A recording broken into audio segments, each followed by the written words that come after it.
شریعت کی نگاہ میں مہر عورت کا واجب حق ہے، اور ایک روایت میں تو حضرت علی رضی اللہ تعالیٰ عنہ سے آپ صلی اللہ علیہ وسلم نے فرمایا بہتر ہے کہ بیوی کے پاس پہلی مرتبہ جب جاؤ اسی وقت مہر ادا کر دو،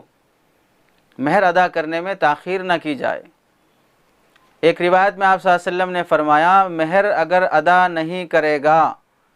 اور نیت بھی یہ ہے کہ ساری زندگی مہر ادا کرنا نہیں ہے، چونکہ پبلک کے سامنے مہر 2 لاکھ 4 لاکھ روپے بول دیے فخر اور شان میں،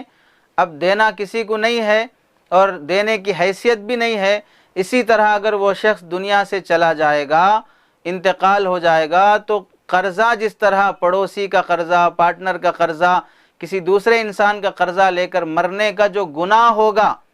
اور قرض کے سلسلے میں ایک حدیث میں آپ نے فرمایا کہ شہید اپنے اللہ کے راستے میں شہادت کی وجہ سے جو مقام پا کر جنت میں جا سکتا ہے، اس کے مقام کو روک دینے والی چیز اگر کوئی ہے تو وہ قرضہ ہے، کہ شہید بھی قرضے کی وجہ سے جنت میں نہیں جا سکتا جب تک کہ وہ اپنا قرضہ ادا نہ کرے۔ تو ایسے ہی بیوی کا مہر بھی قرضے کی حیثیت رکھتا ہے، جب تک بیوی کا مہر ادا نہیں ہوگا وہ قرضے کے حق میں شمار رہے گا۔ اگر وہ شخص انتقال ہو جائے، انتقال کے بعد تجہیز و تکفین سے فارغ ہونے کے بعد سب سے پہلے مہر ادا کرنے کی فکر کی جائے گی، یعنی اس کے پراپرٹی میں سے جیسے کسی کو 2 لاکھ روپے دینا ہو ویسے 2 لاکھ روپے نکال کر پہلے بیوی کا مہر ادا کیا جائے گا،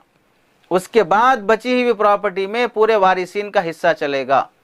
اور بعض معاشرے میں ایسا ہے کہ اللہ کے نبی صلی اللہ علیہ وسلم کی حدیث میں فرمایا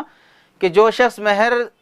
ادا نہ کیے بغیر زندگی گزارتا ہو اور نیت بھی ادا نہ کرنے کی ہو تو کل قیامت کے دن اللہ کی بارگاہ میں وہ زانی شمار کیا جائے گا،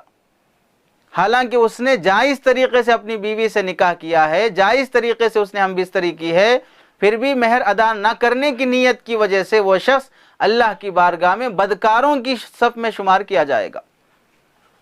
بعض معاشرے میں ایسا ہوتا ہے کہ بیوی انتقال ہو گئی، اب تک نہیں دیا ہے، بعض احمق قسم کے نوجوان تو پہلی ہی رات معافی مانگ لیتے ہیں کہ میں مہر نہیں دے سکتا، معاف کر دو۔ اب بیچاری پہلی رات شرمائی ہوئی، اسے خود نہیں معلوم کہ کیا ہنگامہ ہو رہا ہے، اس وقت معافی مانگی جا رہی ہے، اور شرما شرمی میں معاف کر دے اس کا کوئی اعتبار نہیں ہے۔ اور بعض لوگ بالکل موت کے وقت جب بیوی سکرات میں ہو یا مرد سکرات میں ہو، اس موقع پر بیوی سے کہتے ہیں کہ مر رہا ہے، اب تو مہر معاف کر دو، اب حق رکھ کے کیا کرو گی۔ اب جب وہ غم کی حالت میں ہے، فرسٹ نائٹ میں تو وہ شرما شرمی کی حالت میں ہے، اب یہاں مر رہا ہے تو پھر غم کی حالت میں ہے، یا تو اس وقت معافی مانگ رہے ہیں یا اس وقت معافی مانگ رہے ہیں۔ حضرت تھانوی رحمۃ اللہ علیہ نے لکھا ہے کہ بغیر طیب نفس کے، خوش دلی کے بغیر مہر معاف کرنے کا کوئی اعتبار نہیں کیا جائے گا۔ اور حدیث میں آپ صلی اللہ علیہ وسلم نے فرمایا کسی مسلمان کا مال اس کی مرضی اور رضامندی کے بغیر حلال نہیں ہو سکتا، اور رضامندی کب ظاہر ہوگی کہ جس کا حق ہے اسے دے دو، پہلے بیوی کا حق ہے اسے دے دو، اس کے بعد اگر وہ خوش دلی سے واپس کر دے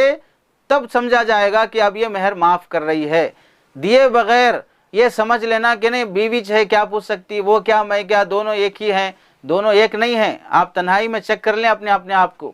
دونوں ایک کیسے ہو گئے؟